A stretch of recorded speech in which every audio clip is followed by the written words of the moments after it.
దానికి కూడా ఒక టైం ఫ్రేమ్ పెట్టాడు. అసెంబ్లీలో నిలబడి మాట్లాడిన మాట ఒక సంవత్సరంలో అనుకుంటా, ఏ సంవత్సరంలో అయితే చెప్పాడో ఆ సంవత్సరంలో, అంటే 9 నెలలు ఉండగా 9 నెలల్లో మేము అన్ని ఉద్యోగాలను భర్తీ చేసి ఆ తర్వాత ప్రతి సంవత్సరము జాబ్ క్యాలెండర్ విడుదల చేస్తాము అని కేసీఆర్ గారు ప్రకటించడం జరిగింది అసెంబ్లీ సాక్షిగా. 80,000 ఉద్యోగాలు కేసీఆర్ గారు ఇచ్చేస్తున్నారు. ప్రపంచంలో ఎవడు 80,000 ఉద్యోగాలు ఇవ్వలేదన్నట్టు, ఇక ఏ ఇతర రాష్ట్రాలలో 80,000 ఉద్యోగాలు ఏ ప్రభుత్వము ఇవ్వలేదన్నట్టు కేసీఆర్కి పాలాభిషేకాలు కూడా చేశారు టీఆర్ఎస్ పార్టీ నాయకులు. మరి ఏమైంది? కేసీఆర్ గారు 80,000 ఉద్యోగాలను భర్తీ చేశాడా? 80,000 ఉద్యోగాలు భర్తీ చేస్తాను అని చెప్పి చెయ్యకపోగా నెలలు గడిచినా సంవత్సరం గడిచినా కూడా ఈ రోజుటి వరకు కేసీఆర్ గారు నోటిఫికేషన్లు ఇచ్చింది ఎన్ని ఉద్యోగాలకు అంటే 33,000 ఉద్యోగాలకు మాత్రమే కేసీఆర్ గారు నోటిఫికేషన్లు ఇచ్చాడు. దాంట్లో కేవలం 8,000 ఉద్యోగాలకు మాత్రమే ఇప్పటికీ పరీక్షలు జరిగినాయి.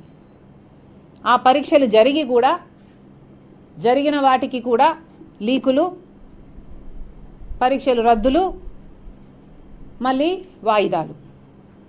అంటే కేసీఆర్ గారు ముఖ్యమంత్రి అయినాక ఈ సెకండ్ టర్మ్లో కేసీఆర్ గారు ఎన్ని ఉద్యోగాలు ఇచ్చారయ్యా అని చూస్తే, బిస్వాల్ కమిటీ ప్రకారం చెప్పిన 191,000 ఉద్యోగాలు ఇవ్వలేదు.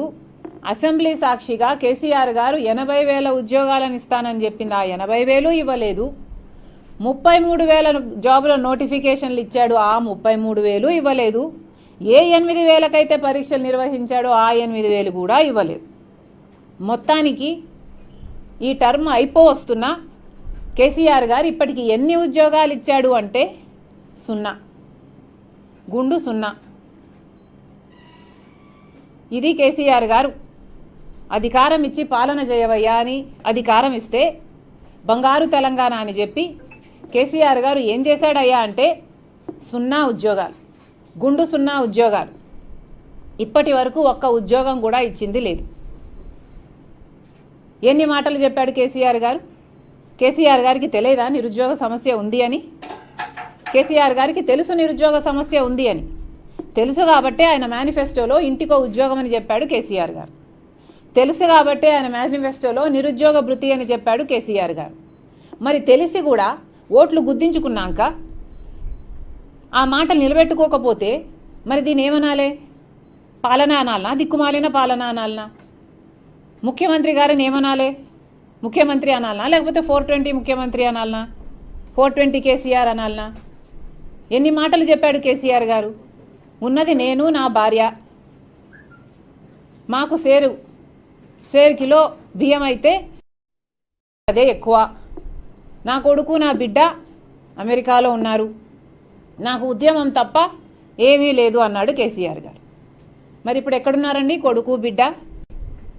బిడ్డలకైతే ఉద్యోగాలు ఇవ్వలేదు, కానీ తెలంగాణ బిడ్డలకు బంగారు తెలంగాణ అని ఇంటికో ఉద్యోగం అని చెప్పి నిరుద్యోగ భృతి అని ఒక్క మాట నిలబెట్టుకుంది లేదు. కానీ కేసీఆర్ గారి బిడ్డకు, కొడుక్కు, అల్లుడికి, మేనలుడికి, కేసీఆర్కి 5 మందికి ఉద్యోగాలు ఇచ్చుకున్నాడు కేసీఆర్ గారు. ఏ అర్హత లేకున్నా కొడుకేమో